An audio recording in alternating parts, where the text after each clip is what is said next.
पंचायत और इस पंचायत का कुमरपिटनी गांव। मेरे साथ जुड़ेंगे भाकपा वाले के प्रदेश कमेटी सदस्य मुस्तकीम अंसारी। इनसे बात होगी बिरनी प्रखंड में माले की जो वर्तमान गतिविधियां हैं और क्षेत्र की जो प्रमुख समस्याएं हैं उन पर। खैर मकदम है आपका। सबसे पहले आपका इस चैनल को शुक्रिया। कब से आप माले में हैं? हम 1995 से 1995 से माले में हैं, तो 30 साल का लंबा जो अरसा है, अपनी जिंदगी का बेशकीमती जो 30 साल है इन्होंने पार्टी को दिया है। कैसा जनाधार बिरनी में? बिरनी में माले का बढ़िया जनाधार है। इस बार यहाँ के विधायक जो विनोद सिंह थे वो हार गए। एंटी कमीशन था और ये भाजपा के लोग बहुत तरह का एजेंडा अपनाए, धार्मिक मुद्दा ये वो इसको लेकर के। लेकिन अभी जो सबसे प्रमुख समस्या बिरनी का है, अभी सीओ यहाँ के जो हैं वो गैरमजुर्वा जमीन का मुद्दा सबसे बड़ा मुद्दा है। बिरनी में जमीन का जो मुद्दा है वो वर्तमान में सबसे ज्वलंत मुद्दा है। सीओ के बारे में आप कुछ बोल रहे हैं? सीओ बड़ा एक तरह से कहिए कि जो जमीन माफिया हैं उनके साथ मिले हुए हैं और जमीन माफिया के साथ सीओ मिले हुए हैं, ये एक संगीन आरोप है। अभी देख महानिदेशक झारखंड सरकार ने जो जिले हैं झारखंड के, उनके जो एसपी हैं उनसे भूमाफियाओं का बाकायदा जो नाम और सूची है वो भी मांग गया है। एसपी साहब मांगे हैं, इसका हम स्वागत करते हैं। तो क्या ऐसे में वो अधिकारी भी नपेंगे जिनकी साठगांठ भूमाफियाओं के साथ रही है? अभी हम देख रहे हैं लगातार बिरनी में जमीन का लड़ाई, गैरमजुर्वा जमीन का। अभी देखिए जरीडे में कल 19 लोग घायल हुए। जरीडी में जनता जरीडी में। और इसके पहले बिशनपुर में हमको लगता है दर्जनों मामला गैरमजुर्वा जमीन। प्रतापपुर में एक आदमी तो कहिए कि मर्डर हो जाता, 10 लोग घायल हुआ प्रतापपुर में। वो सब गैरमजुर्वा जमीन है और वो सीओ साहब उसमें इन्वॉल्व है। गैर मजुर्वा जमीन को हड़पने का प्रयास भूमाफिया कर रहे हैं। माफिया लोग सीओ इसमें इन्वॉल्व हैं। सीओ का संरक्षण है। सीओ का संरक्षण है।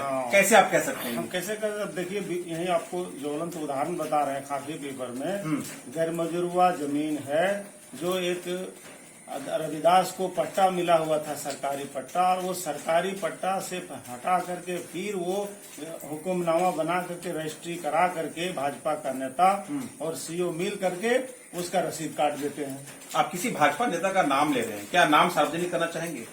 ऐसे भाजपा के लोग सारे लोग इन्वॉल्व हैं। अच्छा, भाजपा के लोग सीओ के साथ ये इन्वॉल्व हैं और वो सिर्फ जमीन वाला ही एक पक्ष बन जा रहे हैं गैरमजुर्वा जमीन का पूरे बिरनी में। हम अभी तत्काल बता रहे हैं खाकी पीपर का ही इस तरह का मुद्दा, जहां भी जरीडी हो, प्रतापपुर हो, बिरनी का जो कॉलेज है उस कॉलेज में भी भाजपा के लोग जमीन जो हड़प रहे हैं। पूरे बिरनी में एक तरह से कहिए कि एमपी एमएलए के संरक्षण में और सीओ के संरक्षण में गरीब गुरबों का जो सार्वजनिक जमीन होना चाहिए। आज हम लोग करीब 20 साल से जब जमीन यहाँ लड़के बचाए मीना बाजार मोड़ में, आज देखिए हॉस्पिटल बन रहा है, पानी टंकी बना हुआ है। आज पानी टंकी बन के तैयार है, लेकिन यहाँ क्षेत्रीय एमएलए वो पानी टंकी चालू हो इस पर कोई पहल नहीं। बन के तैयार है, बन के पैसम का पानी टंकी हो, आप बराडी का पानी टंकी हो, अभी बंद है। मैंने ये लंबे 1 साल से कहिए कि किसी तरह का जो जनता का मुद्दा है, जो जमीन है, जो कल्याणकारी योजना है, उसमें यहाँ के क्षेत्रीय विधायक का और सांसद का कोई रुचि नहीं। ये सांसद और विधायक इस क्षेत्र में विशेष करके ध्यान क्यों नहीं दे रहे हैं? अब है तो यहाँ के वो सांसद और विधायक, लेकिन क्यों नहीं दे रहे हैं उसका जनता के प्रति किसी तरह रुचि नहीं है। अभी 1 साल होने चला एमएलए चुनाव में, 1 साल लगभग होने चला, एमपी का लगभग 2 साल 2.5 साल होने चला, लेकिन एक भी काम पूरे बिरनी में कहीं भी ऐसा काम नहीं है जो यहाँ के क्षेत्रीय एमएलए एमपी दिखा सके जो जनहित में हो। पूर्व विधायक के द्वारा पानी टंकी बन के तैयार है, लेकिन ये चालू हो, आपको चौंगाखार पानी टंकी, आपको मीना बाजार का पानी टंकी, बाराडी का पानी टंकी, पैसम का पानी टंकी, लेकिन कहीं पर इसका रुचि नहीं है। भाकपा माले आपकी जो पार्टी है जिसमें आप लगातार 30 वर्षों से सक्रिय है, ये जो पार्टी है आंदोलन के लिए जानी जाती है, मुद्दों को उठाने के लिए जानी जाती है, तो आपने बिजनी सीओ पर इतना बड़ा संगीन आरोप लगा दिया। क्या कभी किसी तरह का कोई धरना प्रदर्शन उनको किसी तरह का कोई ज्ञापन? एक महीना पहले बड़ी गोलबंदी किए थे प्रखंड मुख्यालय में अनाज को लेकर के। अभी आज हम लोगों की मीटिंग है स्टैंडिंग कमेटी की, उसमें हम लोग सीओ के खिलाफ कुछ न कुछ निर्णय लेंगे। ये मतलब कहिए कि एक तरह से उनके साथ गैर मुजुर्वा जमीन का जो पैसे वाले हैं, जो जिनका 60 गांठ है, उनसे तालमेल करके और उनका रसीद निर्गत कर दे रहे हैं। आम पब्लिक है जो जिनको घर बनाए हैं, रह रहे हैं, 50 बरस से जोत कोड़ कर रहे हैं, उसका रसीद नहीं काट रहे हैं। लेकिन जो माफिया लोग हैं जो जमीन को हड़पना चाहते हैं, उसका ऑनलाइन रसीद देख रहे हैं। इसे क्या मतलब निकल रहा है? प्रशासन को क्षेत्र में या प्रखंड में जो सक्रिय भूमाफिया आप लोगों के नजर में है, क्या उन लोगों की सूची, उन लोगों का नाम आप प्रखंड प्रशासन तक पहुंचाने का आप लोग काम करेंगे? हम लोग तो कल हम लोग एसडीएम साहब से भी मिले थे, इस सवाल खाकी पर सवाल लेकर।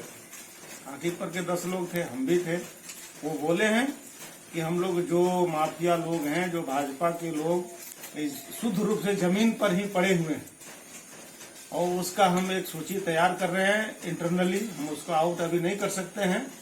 और जो गैर तरीके से जो दाखिल खारिज करा करके जो ऑनलाइन रसीद कटवाए हैं, उसमें कहीं भी फॉल्ट पाते हैं तो हम लोग उसको रद्द करेंगे। ये आश्वासन दिए हैं। आज हम लोग सीओ के भी कुछ खिलाफ, अभी बिहार चुनाव है तो हम लोगों को भी जाना है, कल जाएंगे हम भी। तो उधर से आने के बाद 10 तारीख के बाद कुछ बड़ा डिसीजन हम लोग इस ब्लॉक के खिलाफ। चलिए, प्रखंड और अंचल में व्याप्त भ्रष्टाचार और जमीन की लूट खसोट के विरुद्ध भाकपा वाले यहाँ पर